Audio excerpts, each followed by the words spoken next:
strávíme.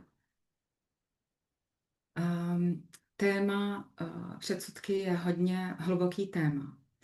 A než bychom začali o tom hovořit, tak já bych vás možná poprosila, abyste poslouchali srdcem, což ta atmosféra na začátku nás na to navedla, méně analyzovat. A pustíme se teda do toho tématu, který je nesmírně důležitý, protože předsudky ovlivňují náš vztah sami k sobě, ovlivňují náš vztah v rodině, ke kamarádům, ke kolegům, ale samozřejmě celou naší planetu. Dneska máme ve světě moc válek, plánujou se další války, probíhá i genocida, na kterou se 2 roky díváme živě a je hodně nespravedlností. A předsudky často jsou důvodem k tomu, aby tyto nespravedlnosti vznikly a i pokračovaly. Jeden palestinský spisovatel, politický aktivista a myslitel, jmenuje se Edward Said, řekl, že předsudky nevznikají z reality, ale předsudky vznikají z příběhu, který si vyprávíme o druhých. A já dneska bych chtěla s váma sdílet nějaký ty příběhy, které nejsou z reality a které ovlivnily můj život. Já se jmenuji Hanan Hamadová a jsem Češka, jsem Palestinka. Já jsem se narodila v Československu a když mi byly 3 roky, tak jsme se přestěhovali do Spojených arabských emirátů. Tam jsem žila 12 let, chodila jsem tam do arabské školy a v roce 90, když mi bylo 15, tak jsme se vrátili do České republiky. A já jsem hned zachytila, že je tam problém se sdílením mojí identity. Takže jsem v podstatě zjistila, že to není úplně v pohodě říct, že jsem napůl Palestinka. A našla jsem si cestičko, jak to říkat, když se mě lidi ptali, protože trošičku mám přízvuk, odkud jsi, tak já jsem řekla, že jsem napůl Češka, napůl Arabka. To je něco, jako kdybych v arabském světě řekla, že jsem napůl Palestinka a napůl Evropanka. Přitom na mě vidí, že mám evropský rysy. A bych vlastně zakryla to, že pocházím z krásné země, jako je Česká republika. Nevyprávěla bych o kultuře tady, o jazyku, o lidech, o těch krásných věcech. Takže jsem to takhle nějakým způsobem zakrývala.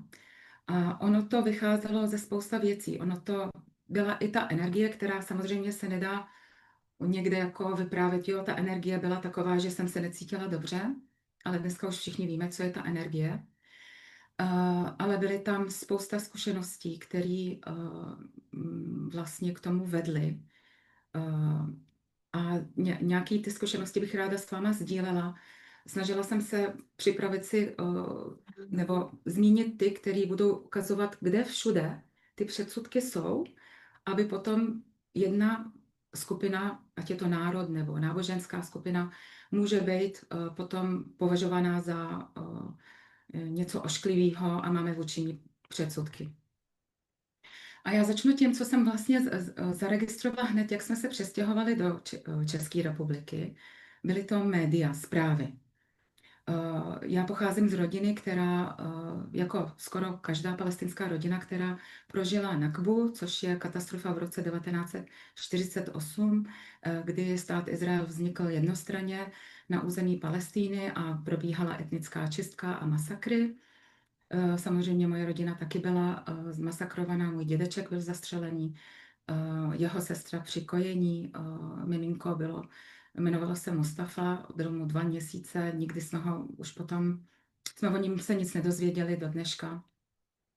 Potom ještě v rámci okupaci, jak se rozšiřuje ta okupace až do Libanonu, tak v roce 82 tak zmasakrovali strašně moc lidí, desítky tisíc lidí. Mezi nimi byli moje 3 bratranci.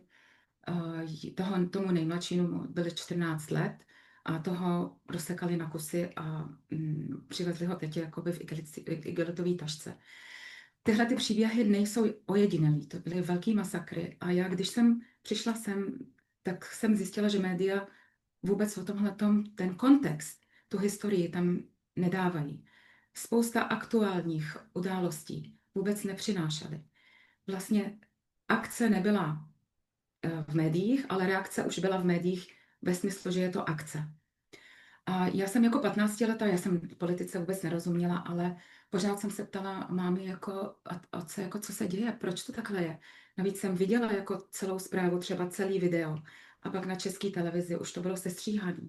Nebo jsem slyšela v jiných alternativních médiích autenticky, co se tam říká arabsky, protože rozumím arabsky, ale titulky nebo komentář v české televizi byly jiný. Moje máma jako pravidelně volala do české televize a vždycky jí řekli, že to jako neodvysílali nějaký masakr nebo něco, protože nebyl na to čas, nebo že se soustředí víc na místní události, lokální události.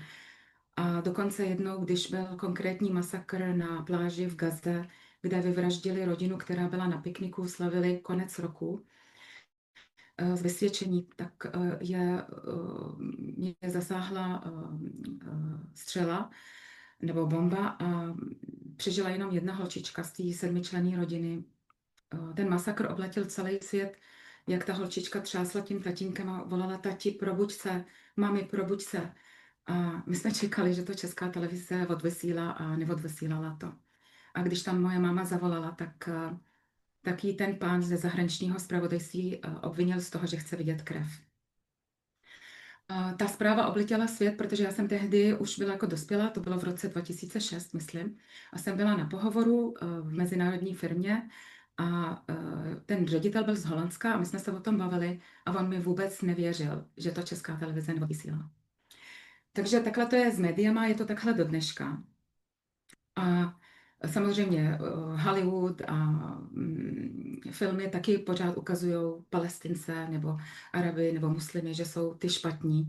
A tím pádem, když je to opakovaná zpráva, tak naše podvědomí už si to potom ukládá jako fakt. Když potom přejdu do školství, tak to bylo to osnova, bylo to učitelé a bylo to studenty, spolužáci. Osnova úplně ignorovala historii. Vlastně do dneška spousta lidí si myslí, že Palestina byla opravdu prázdná země. Vůbec ten projekt, jak vytvořit stát Izrael, přišel s tím, že to byla země bez lidí, pro lidi bez země. Ale ta země byla plná lidí, včetně mojí rodiny. Takže tohle to chybí v té osnově.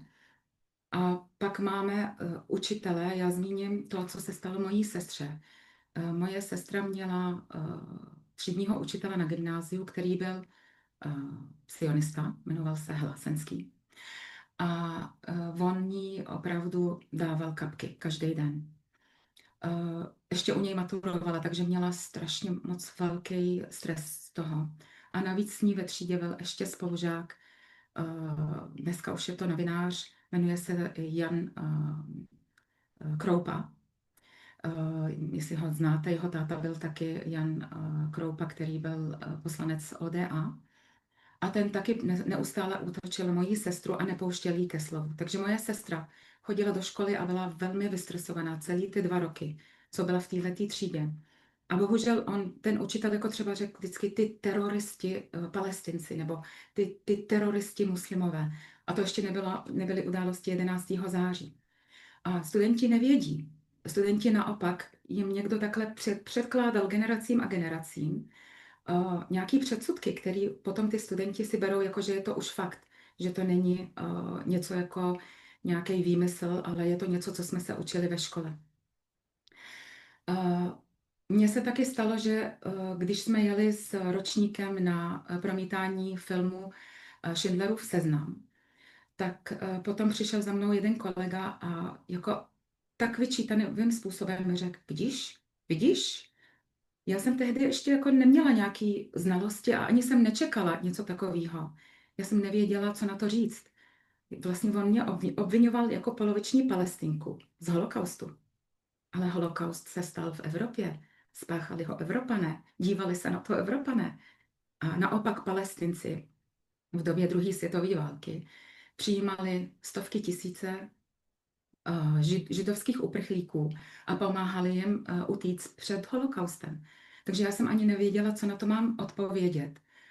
Navíc to bylo a stále je nebezpečný, protože jakmile člověk hovoří o tom, tak může být obviněný z antisemitismu. Dneska už je to trošku, se to zlomilo za poslední 2 roky, ale jinak předtím to bylo nebezpečný. Ještě bych chtěla říct, co se stalo mojí dceři, což bylo asi tak před 12 lety. Ona nastoupila na arcibiskupský gymnázium a tam je učili na hodinách náboženství, že krást je hřích, zabít je hřích, ale kritika státu Izrael je hřích do nebe volající. Což vlastně zadali do náboženství politiku, že nesmíme kritizovat stát Izrael. I ať dělá, co dělá, my ho nesmíme kritizovat. A proběhlo tam hodně zvláštních věcí. My jsme potom dceru museli odtamtud stáhnout, i když tam vydržela několik let. Například, když tady byl v České republice křesťanský arcibiskup palestinský Hanna Attallah, tak já jsem chtěla, aby udělal přednášku na té škole, aby řekl studentům, jak se žije křesťanským Palestincům pod okupací. A pan ředitel udělal všechno proto, aby toho arcibiskupa nepřijmul, aby nepromluvil ke studentům. Na druhou stranu škola měla zvláštní hosty pravidelně.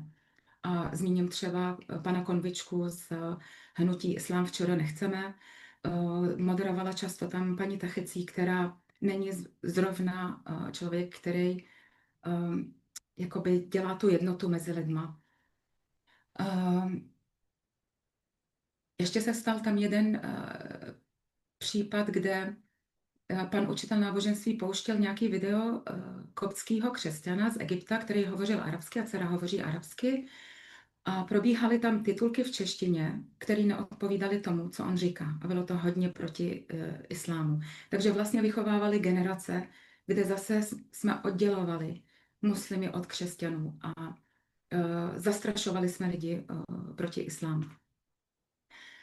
A když byly na třídních zkouškách se řešily výměnné pobyty v Evropě, tak do toho patřil i Izrael, který není v Evropě. Tak paní učitelka říkala, že pokud někdo se chce přihlásit na výměnný pobyt do jakýkoliv evropské země, stačí vyplnit formulář, ale když se chce hlásit do Izraele, tak ty děti se na to musí připravit. Což je velmi... Nevím, na co se mají připravit. Nedovedu si představit, co těm studentům tam říkali. Všeobecně, když to jako takhle řeknu, jak to vlastně je, tak já jsem měla pocit, že není to úplně v pořádku a často mi lidi říkali, Hanan, ty jsi výjimka, ty jsi vzdělaná, ty jsi pracovitá, ty jsi slušná. Jako kdyby mi řekli, že zbytek mojí identity nejsou slušní, nejsou vzdělaní, nejsou pracovitý. A Mariana, dcera, ta to popsala úplně přesně a říkala, mami, moji spolužáci mě neberou jako celek. Oni mě berou, když ode mě strhnou tu palestinskou identitu z tvý strany, syrskou identitu ze strany tatínka, protože manžel je ze Sýrie, a ten islám, který máme v rodině, že ne všichni v rodině jsou muslimové, tak když to dají tohle všechno pryč, tak teprve potom mě přijmou a mají mě rádi. A tyhle ty zkušenosti vlastně v člověku vyvolají pocit za prvé odmítnutí. Je to hodně bolestivý, je to pocit nespravedlnosti a dehumanizace. Za posledních 10 let se tohleto mění, protože vlastně hodně lidí cestuje do zahraničí, pracují v zahraničí, pobývají v zahraničí. Nemyslím teďka jenom ty pobyty jako v hotelu, kde jsme zavření, ale opravdu, když se s těma lidma poznají trošku víc, taky tady máme hodně cizinců. pracuje tady hodně cizinců, takže se to hodně otevírá. Lidi se naučili cizí jazyky, takže si víc rozumíme. Existují sociální sítě, takže vidíme, jak probíhá život v různých zemích, jak lidi přemýšlejí. Ehm, Takže tohleto je hodně pozitivní a co udělalo radikální změnu, je to, co se děje v Gaze za poslední 2 roky. Palestinci si začali nahrávat tu vlastní genocidu a dávali to na sociální sítě. Takže to, že to mainstream média nám nedali vědět, tak samozřejmě hlavně mladí lidi a spousta lidí na sociálních sítích to nemohli přehlídnout a naskytla se obrovská změna. Obrovská komunita se vytvořila celosvětově. Všude, úplně všude, kde lidi začali o tom mluvit a já to vnímám jako opravdu velkou změnu, protože lidi si uvědomili, že ano, aha, takže oni nám tady u toho neříkali pravdu. Tak kde ještě? Kde všude nám neřekli pravdu v těch médiích? A začali si víc ověřovat takový ty mainstreamové věci. A co zatím je. Takže tohle je hodně pozitivní. Co ještě vidím, jako že moc se nepořešilo, naopak se to tlačí ještě víc, je islamofobie nebo téma islám.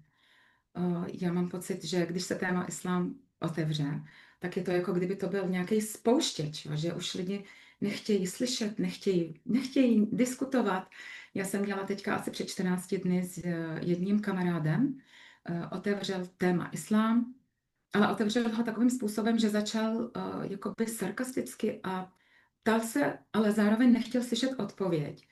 A samozřejmě on byl naštvaný, protože já jsem se snažila něco říct. A já jsem byla pak naštvaná a on se nic nedozvěděl. A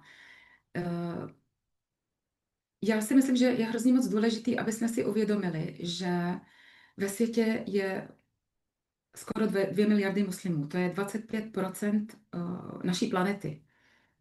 A je hodně důležité, aby jsme si uvědomili, že z 99% my máme stejný DNA na planetě, všichni. A že někdo tam nahoře, ty lidi u moci, oni chtějí, aby jsme se my rozdělili, aby jsme si nerozuměli. Já rozumím samozřejmě nejvíce islámu, protože jsem chodila do školy v Emirátech, takže rozumím hodně islámu, ale podívala jsem se na křesťanství i přes studium mojí dcery, nebo maminka je Češka, tak taky něco ví. Znám křesťany v arabském světě, Palestince, Jordánce, Libanonce. Dívala jsem se na jiný náboženství, přes tu jogu, na buddhismus, na hinduismus. V podstatě všechno je stejné a všechno mluví o jednotě. Ale když přijde politika a zneužije to, tak to už je něco jiného. A oni, ty, co jsou u moci, oni hledají ty skulinky, jak se k nám dostat, do našeho podvědomí, aby nás rozdělili. Takže ta téma islám, to ještě jakoby, doufám, že se to nějakým způsobem zlepší, i když taky díky té Gaze, protože hodně lidí si uvědomili, viděli tu sílu Palestinců při této nepopsatelné katastrofě, ta genocida, tak se začali pozastavovat nad jejich vírou. Co to je? Proč? Jak to, že takhle vydrží? Jako tam třeba vůbec není sebevražda, tam není rabování, tam ty lidi drží pohromadě, pokračují v životě, i když přijdou o vlastní děti.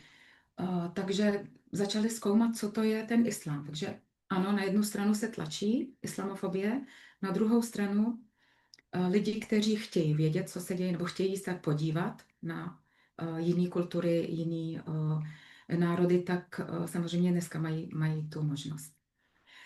A já se tedy ještě chci podívat na otázky, které jsem tady měla.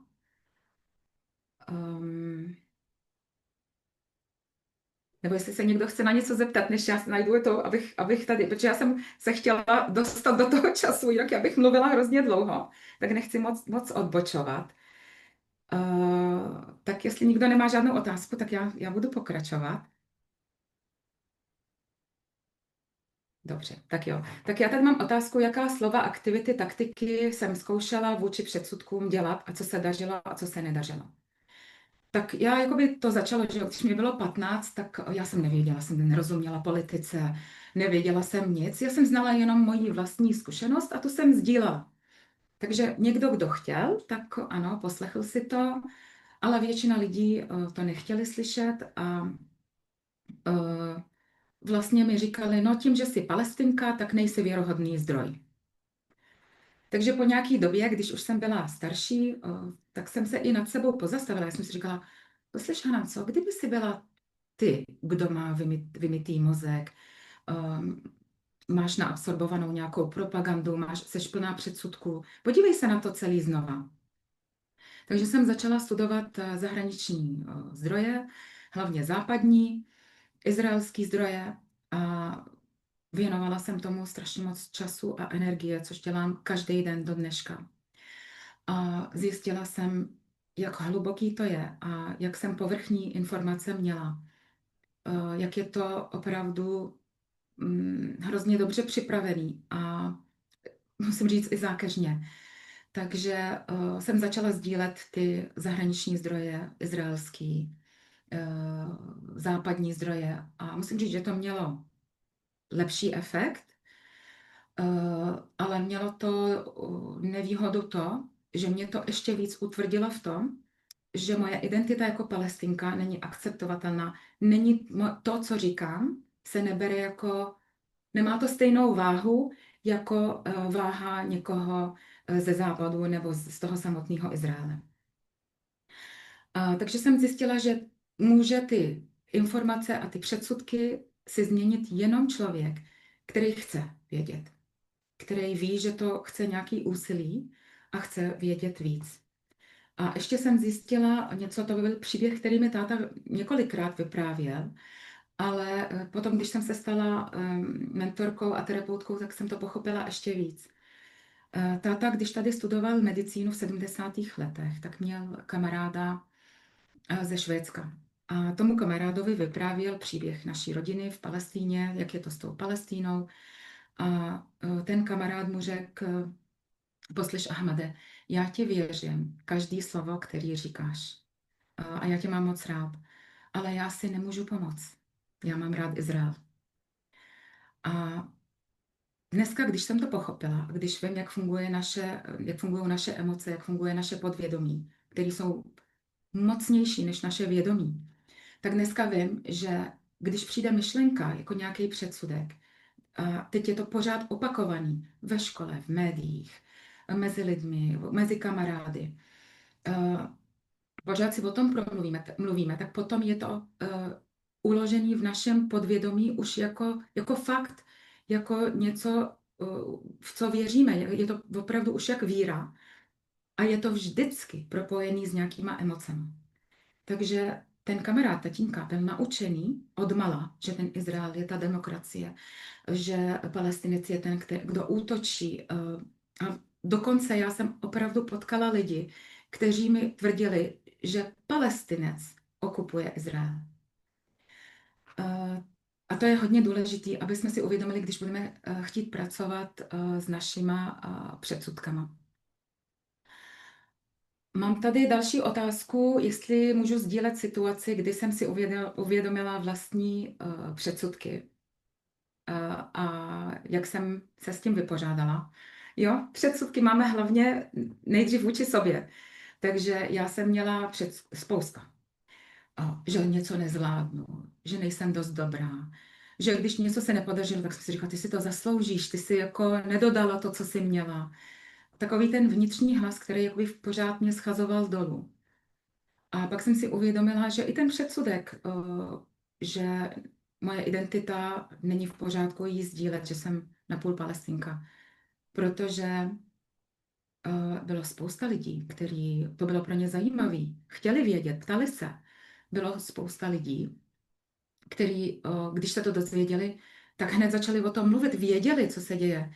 Věděli, že tam je, začal zvonit nějaký budík, věděli, že je ta okupace, věděli nějakou historii a to bylo strašně příjemné si to uvědomit, že jsou lidi, kteří nemají ty předsudky, že si to zjistili, že si dali do toho tu energii, aby něco vyhledali, anebo se ptali, jenom se aspoň začali zajímat. Říkali, aha, já jsem nikdy nemluvil s nikým z Palestiny, já bych chtěl slyšet tu druhou stranu. Takže ten předsudek vlastně jsem si i sama v sobě nějakým způsobem posílila a mohla jsem od začátku mít tu vnitřní sílu, ale byla to moje cesta, jak se dostat k té vnitřní síle přes tady to téma. A potom jsem měla předsudky samozřejmě vůči venku, jako například k bezdomovcům nebo k závislým lidem nebo i ke kriminálníkům. A dneska opět, potom, co jsem si prošla opravdovou hlubokou transformací, tak už vím, že ten pán, ten bezdomovec nebo ta paní na ulici, že má duši úplně stejně jako já, že má úplně stejnou hodnotu jako já. Že je hrozně důležitý, abych poznala kontext, proč ten kriminálník něco udělal. Protože když si nenastavím tu empatii a nezjistím, proč ten kriminálník udělal ten čin, který udělal, tak vlastně umožním dalším lidem, aby udělali stejný čin. Je potřeba, aby jsme se podívali na to, co se děje v rodinách, co se děje ve společnosti, jak máme nastavený politický systém. Spousta věcí, aby jsme se dostali k tomu, proč ten člověk se tam dostal tam, kde je. Takže ta intuice, to, že jsme všichni jeden, to je strašně důležitý. Ta empatie, to je nejdůležitější emoce. Nejdůležitější emoce pro nás, aby jsme vytvořili lepší svět na planetě. Potom, co vlastně jsem zjistila, když jsem si prošla tou transformací. Ono to samozřejmě, já jsem to nezjistila hned, ale já jsem přemýšlela, poslouchala hodně podcastů, četla knížky a já jsem došla k tomu, že vnitřně je nejdůležitější začít u té sebeúcty. Ta sebeúcta není něco, co jako ukazujeme navenek, že mám tašku a podpatky a jdu na ulici a tvářím se, že jsem sebevědomá. Je to vnitřní proces nesmírně důležitý a hluboký. A potom je tam to sebepoznání. Já jsem si vždycky myslela, že se znám moc dobře. Myslí si to skoro každý, že se znám moc dobře. Ale bohužel to ego je tak mocný, že mi opravdu je potřeba se naučit, kde je ten hlas toho ega a vidět to, co se děje v nás, jaký emoce v nás probíhají a proč probíhají. A emoce jsou vlastně i jazyk, který nás nikdo nenaučil pochopit. A od těch negativních emocí ještě navíc utíkáme. Snažíme se od nich utíct někam a nepochopit, co nám říkají ty, co je nazýváme negativní emoce a přitom oni negativní ani nejsou. Oni s náma mluví. Takže tohle to bylo směrem dovnitř a směrem ven. To nejdůležitější, já už jsem to trošku se toho dotkla, je ta jednota. Teďka moje nejsilnější motto je africký moudro, který říká Ubuntu. A Ubuntu znamená, že já jsem, protože my jsme. A já to popíšu na jednom příkladu. Já když si koupím tabulku čokolády, tak já tu tabulku čokolády mám, protože někdo pracuje na plantážích a často ani neví, jak chutná čokoláda. Hodně doporučuji, abyste se podívali na dokument Shady Chocolate. Já, když si chci koupit čokoládu, tak já opravdu hledám jenom čokoládu, která je označena jako fair trade. Protože to, co se děje na těch plantážích, kde se unáší děti z různých zemí v Africe, pracují potom jako otroky, nejenom ty děti, používají mačety, takže často přicházejí o končetiny, nemají možnost jít do školy, tak vlastně já, abych mohla jíst tu čokoládu, která je levná, a nepřemýšlím o tom, co se děje u většina výrobců čokolády. A oni o tom ani nevědí třeba, že jo. Nějak si kupují tu hmotu a pak to tady vyrábí v Evropě. I když si myslím, že by měli vědět, aspoň korporace vědí, tak, ta jednota tam není. A ještě často potom odsuzujeme lidi, kteří přichází z Afriky, buď jako migranty nebo něco spáchají. Ale kde to začalo? Začalo to na těch plantážích. U té čokolády, který my, když kupujeme, tak možná, kdybychom ji přestali kupovat, tak bychom víc podpořili tu jednotu. Nebo další příklad vůči zvířatům, klecový chov slepiček pro vajíčka, který teďka v roce 26 už se ukončí tady v České republice, tak se to ukončilo vlastně tím, že jsme to přestali kupovat a že jsme podepisovali různé petice. Takže tohle to je ta transformace vůči venku, že vždycky, když něco dělám, tak přemýšlím, jestli je to win-win, jestli je to dobrý pro mě a pro toho druhýho, i kdyby byl na druhém konci světa, nebo jestli je to jenom pro mě dobrý a je mi to jedno. A myslím si, že jedna z nejhorších vět je, no co s tím uděláme, takhle to je. Jo, tahle ta věta, a to, já jsem ji říkala v minulosti. Já, když jsem pracovala v korporaci, tak jsem jakoby věděla o některých věcech, jako například o těch, ten lithium a různý ty minerály, které se používají v IT technice a já jsem pracovala v IT firmě, tak jsem říkala, co s tím uděláme? No, můžeme udělat hodně. Kdybychom se všichni na to soustředili a každý může udělat to svoje, aby jsme tu jednotu, to Ubuntu opravdu aplikovali v našem životě.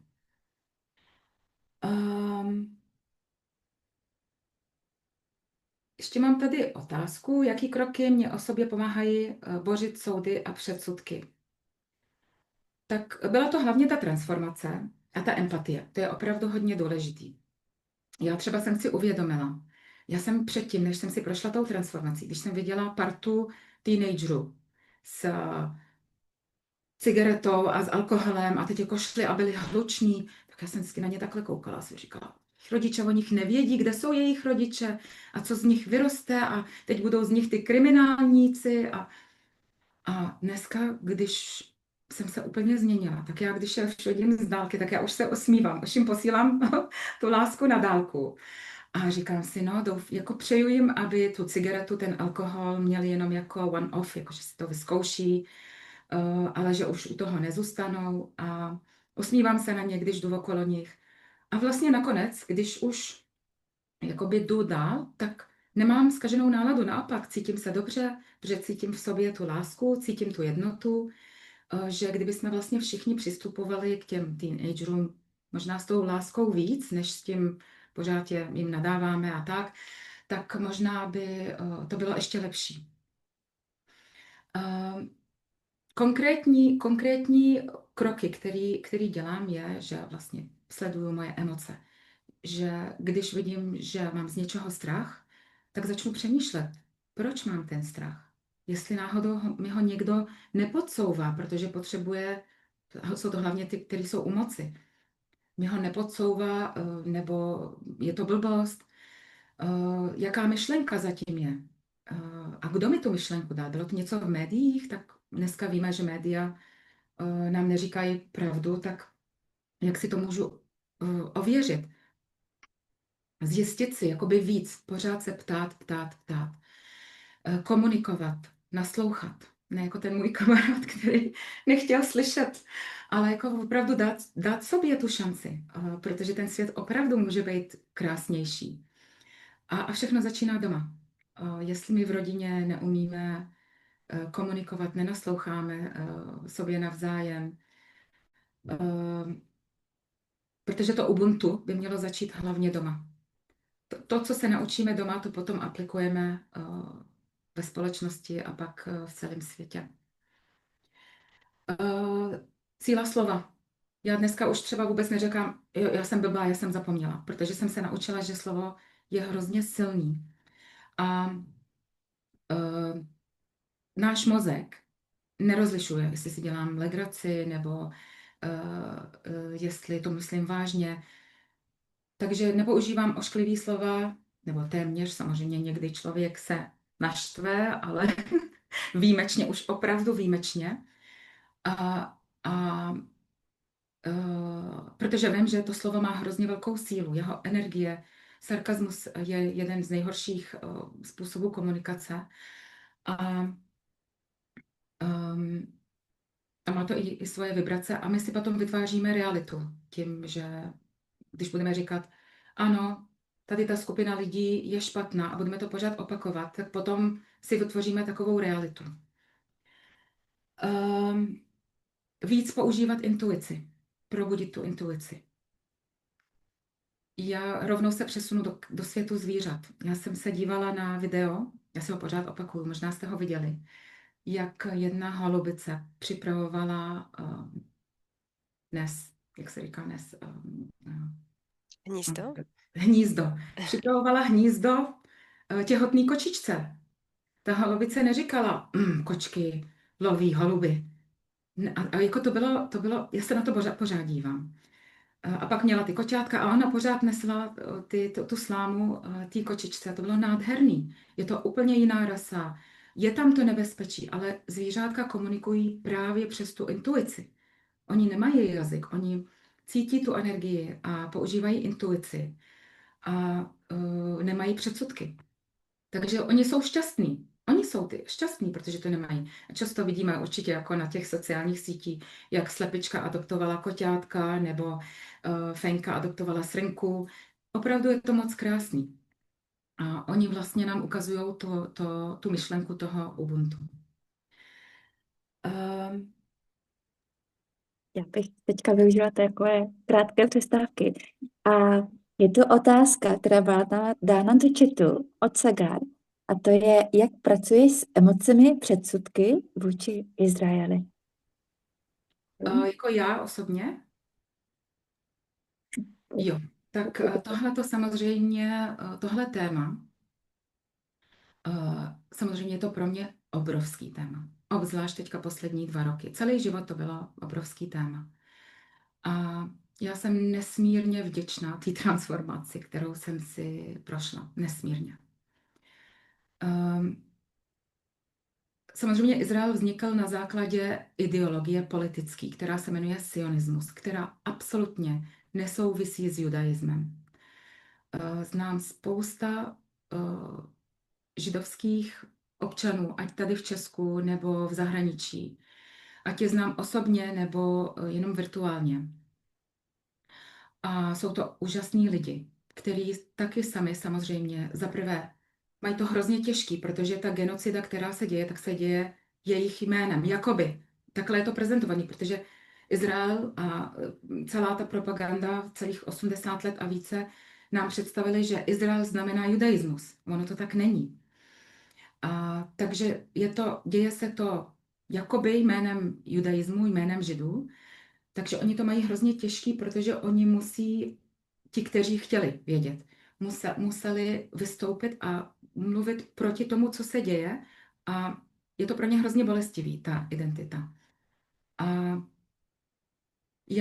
když jsem to viděla, když začala ta genocida, já jsem samozřejmě věděla, že je určitý procento světových židovských obyvatel, kteří jsou proti tady té okupaci. Ale nevěděla jsem, že jich je docela hodně a že to procento nesmírně roste. A paradoxně, že to Ubuntu začíná být silnější a silnější. Když se podívám na třeba vojáky izraelské armády, který páchají tu genocidu, tak já tam vidím zase ty, kteří jsou u moci, kteří vlastně plánují na 50, 100, 200 let dopředu a infiltrovali se do různých náboženství. A teď jako udělali tu agendu, která šla přes školství. O tom mluví izraelská profesorka, která se jmenuje Nurit Peled. pracuje na Tel Avivské univerzitě. Ona se narodila taky v Izraeli. A ona pořád jakoby nechápala, kde se bere tady to násilí. Dokonce, když byla tady a přednášela v Praze před 13 lety, a je to i na videu, protože ona to říká pořád, tuhletu větu. Říkala, já jsem pořád nechápala, jak to, že z těch krásných židovských dětí vyrůstají takový monstra. A začala to pátrat, protože je Izraelka, tak začala pátrat ve školství, v té osnově, co se tam učí. A zjistila, že tam je ten problém. Takže oni jsou v podstatě taky oběti toho systému celosvětovým, který nás vytváří, už vychovává některý lidi, aby byli ve válce s jinýma lidma. Samozřejmě oni si myslí, že jsou Bohem vybraní, že jsou jako i lepší.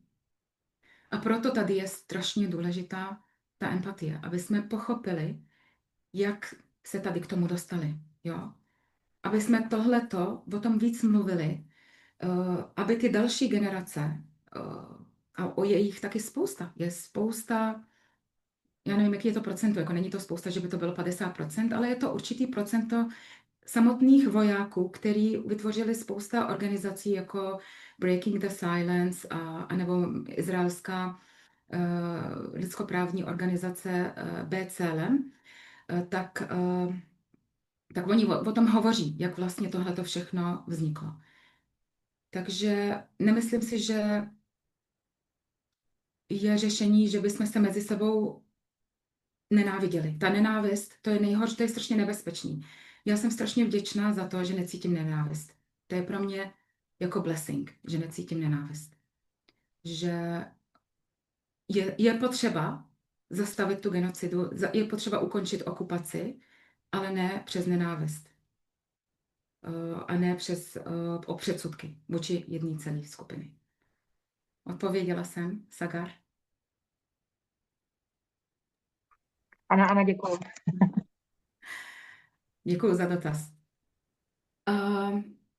Já vlastně už toho moc nemám. Já bych chtěla jenom sdílet jeden obrázek. Ten obrázek je hodně silný. Marcelko, jestli vás můžu poprosit. Nebo sdílet. Jestli to nepůjde, tak já ho sdílím. Půjde. Pavli je připravená.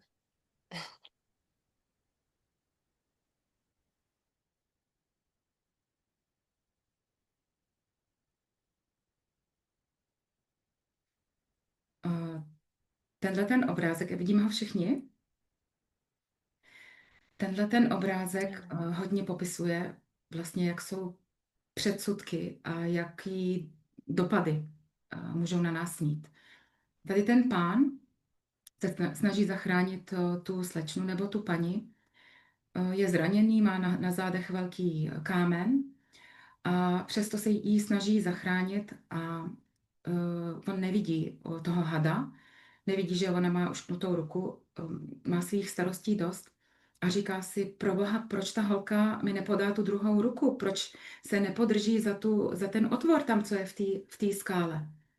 A vůbec se jí nezeptal, s ní nekomunikoval, vůbec. A ona na druhou stranu nevidí, jak on je zraněný. Ona vidí toho hada, bolí jí ruka, protože jí ušknul ten had. A říká si, proč ten pán mi nepodá tu druhou ruku? Proč jenom takhle leží a vůbec mě nevytahuje nahoru, jako co se děje? A taky se ho nezeptala. Neřekla mu, že je zraněná, že mu nemůže natáhnout tu druhou ruku nebo něco udělat. A je to strašná škoda. Je to strašná škoda. Takže v angličtině je hrozně dobrý výraz giving the benefit of the doubt, kdy vlastně tomu druhému, než si uděláme nějaký závěr, tak věříme, že to dělá nejlépe, jak může ten člověk. A nejlépe je vždycky počkat nebo hned se zeptat a komunikovat a naslouchat. Takže v podstatě ono nejde o tom, aby jsme byli dokonalí. Ty předsudky nám naskakují automaticky, náš mozek nás vždycky chce chránit. Takže nám ty předsudky vždycky naskočí, ale je dobrý vždycky ten předsudek hned zachytit a pracovat s těma myšlenkama, s emocema. Je to o naší cestě. My máme třeba nastavený nějaký cíl, ať je to politický nebo ekonomický, a jedeme za tím cílem. A samozřejmě ti umoci nám podsouvají ten strach, tu nenávist, to rozdělení. A my pořád utíkáme za tím cílem a zapomínáme na tu cestu. Ta cesta by měla být krásná. Ano, měla by obsahovat někdy nějaké těžkosti, ale když půjdeme když ji prožijeme vědomě, to sebepoznání, ta intuice, která nás dělá lidmi, a budeme pořád mít to moto, když vevnitř budeme už v té cestě transformaci a pořád budeme myslet na to Ubuntu, tak vlastně jsme šťastní lidi. A to je všechno, děkuju. Moc děkuju Peace Cafe za pozvání. Tak já si myslím, že můžu mluvit teďka za všechny, když řeknu, že my moc děkujeme za odvahu, obrovskou odvahu a otevřenost takto sdílet na tomto projektu, ale i celým svým životem takto sdílet, takže moc děkuju. A já jsem si také uvědomila, že opravdu ty předsudky jsou někdy něco, co naskakuje automaticky, že taky jsem vystupovala z domu a už byla taková trošku tma a viděla jsem tam pána, který vypadal trošku jak Arab a už automaticky jsem nějak neměla jakoby chuť s ním moc mluvit a teďka on najednou začal něco mluvit a já jsem nechtěla, aby mluvil opravdu ke mně a pak opravdu jako jsem zjistila, že ale on volá opravdu na mě. Tak jsem ale začala reagovat a zjistila jsem, že nebude po mně házet žádný bomby, ani po mně nechce žádné peníze na pivo, na cigára, ani cokoliv, ale jenom prostě potřeboval pomoci s nalezením nějaké firmy, že se ztratil v Praze. A bylo to pro ně taky takový obrovský krok, protože jsem tu chvíli měla jsem strach a bylo to nějaké překonání, protože jsem tam v tu chvíli tam taky naskákalo spousta předsudků. Takže vlastně i když jakoby člověk nechce přirozeně mít vůči tomu druhému si myslet něco špatného, ale právě v těch různých situacích se najednou ukazuje, aha, ale já tam ty předsudky mám už nějakým způsobem zakořeněný. Takže to krásně vždycky ukazuje. A je to dobré se také zvědomovat. A teďka je taková úžasná možnost, také je to otevřené pro všechny, pro sdílení. Budeme rádi za sdílení vašich zkušeností, co se týče práce s předsudků, jaké to pro vás bylo, nebo i otázek tady na Hana. Tak tady otevírám volné pole a zároveň prosím